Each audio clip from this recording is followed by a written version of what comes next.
అందరికీ నమస్తే. మనం ఈరోజు రైట్ టు ఎడ్యుకేషన్ యాక్ట్ 2009 గురించి తెలుసుకుందాము. అంటే తెలుగు లోపల ఉచిత నిర్బంధ విద్యకు బాలల హక్కు చట్టం అని. అయితే ఈ చట్టం అనేది ఎలిమెంటరీ ఎడ్యుకేషన్ కోసం ఏర్పాటు చేయడం జరిగిందనమాట.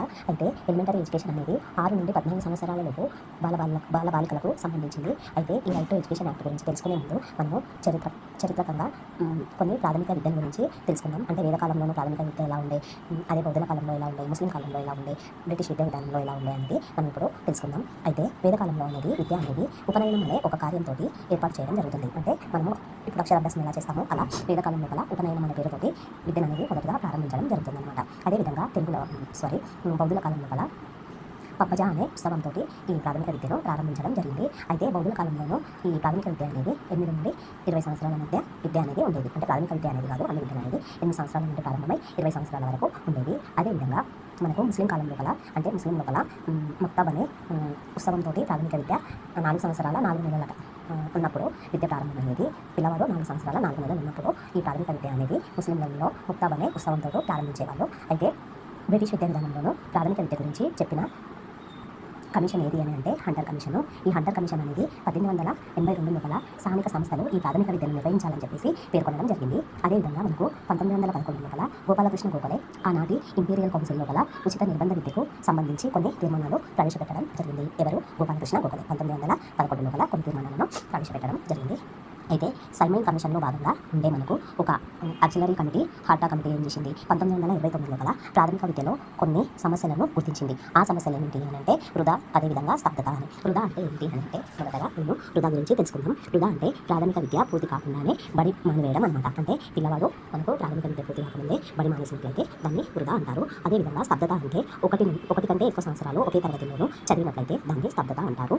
1937 లోపల మహాత్మా గాంధీ వార్ధ విద్యా ప్రణాళికలను నూతనంగా విద్యా విధానంలో భాగంగా ప్రవేశపెట్టడం జరిగింది. అంటే ప్రాథమిక విద్య గురించి అతని ఈ ఆర్ధ విద్యా ప్రణాళికల్లో చర్చించడం జరిగిందనమాట. అదేవిధంగా 1964 లోపల కొఠారి కమిషన్ 1 కిలోమీటర్ పరిధిలోనే ప్రాథమిక విద్యా పాఠశాల ఉండాలని చెప్పేసి, సైబర్హుడ్ స్కూల్ ఉండాలని చెప్పేసి ఈ 1964 లోపల కొఠారి కమిషన్ తెలపడం జరిగిందనమాట.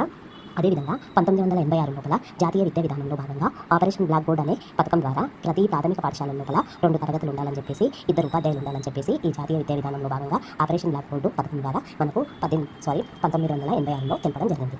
అదేవిధంగా కనీస అభ్యాసన స్థాయి ఉండాలని చెప్పేసి, లేదంటే ఉపాధ్యాయులకు డైట్లు ప్రారంభించాలని చెప్పేసి ఈ ఆపరేషన్ బ్లాక్ బోర్డ్ అనే పథకం ద్వారా మనకు 1986 లోపల జాతీయ విద్యా విధానంలో తెలపడం జరిగిందన్నమాట. మనకు ఆచార్య రామమూర్తి కమిటీ ప్రాథమిక హక్కుగా చేర్చాలని చెప్పేసి 1990లో పేర్కొనడం జరిగింది.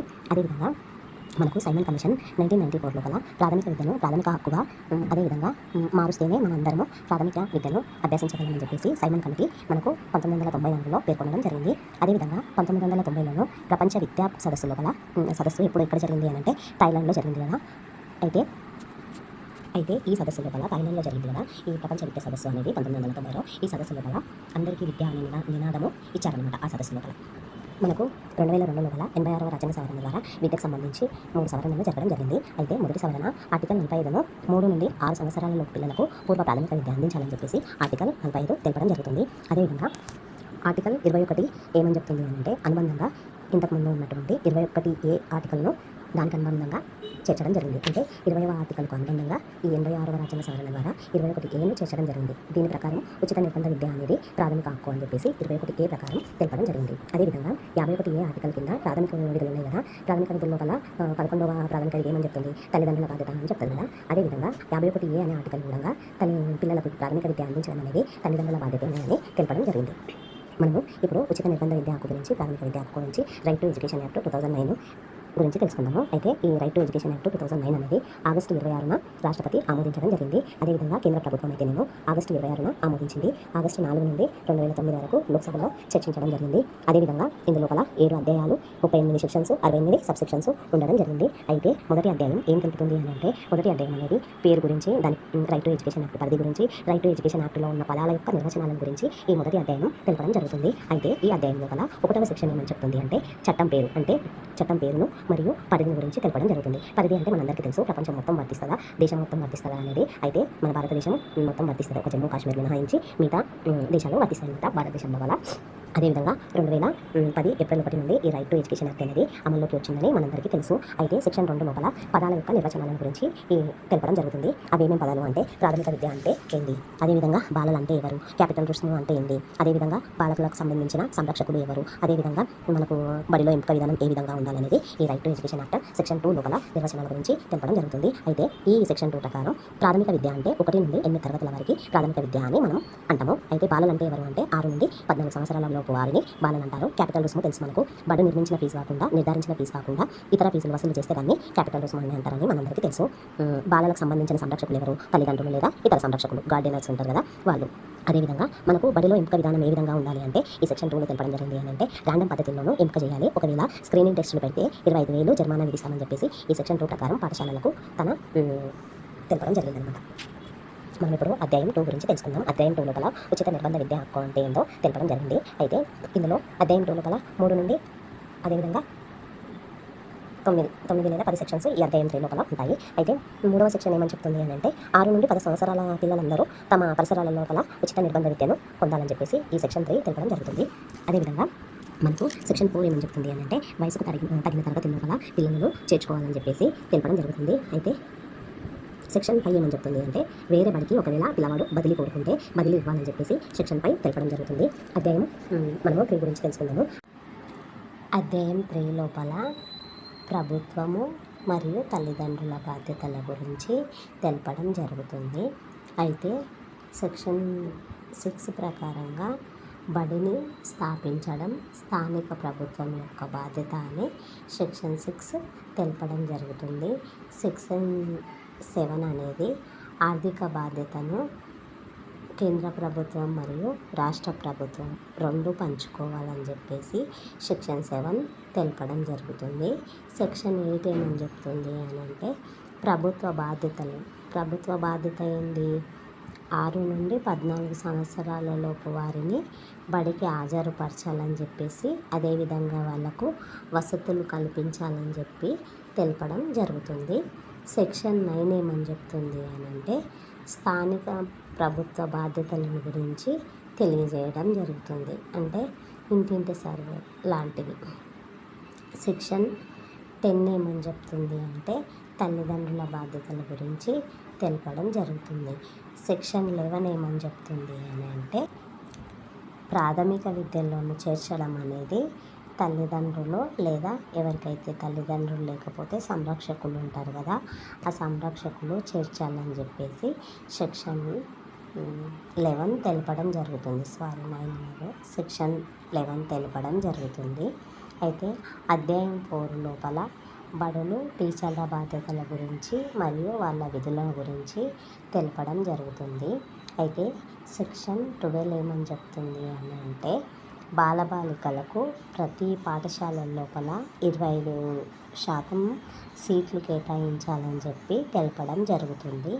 అదేవిధంగా సెక్షన్ 18 ఏమని చెప్తుంది అని అంటే సెక్షన్ 13 ఏమని చెప్తుంది అంటే ప్రవేశానికి ఎంపిక విధానం ఉండరాదు, అలాగే క్యాపిటేషన్ రుసుము ఫీజు వసూలు చేయరాదని చెప్పేసి ఈ సెక్షన్ 13 తెలపడం జరుగుతుంది. ఇది ఇంపార్టెంట్.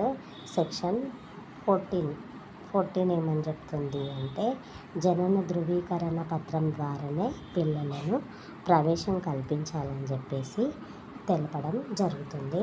సెక్షన్ 15 ఏమని చెప్తుంది అంటే బడిలో ప్రవేశానికి ఏ పిల్లవాడిని లేదా ఏ అమ్మాయినైనా నిరాకరించరాదు, అందరినీ బడిలో ప్రవేశం చేసుకోవాలి, అంటే అందరినీ బడిలో చేర్చుకోవాలని చెప్పేసి ఈ సెక్షన్ 15 తెలపడం జరుగుతుంది.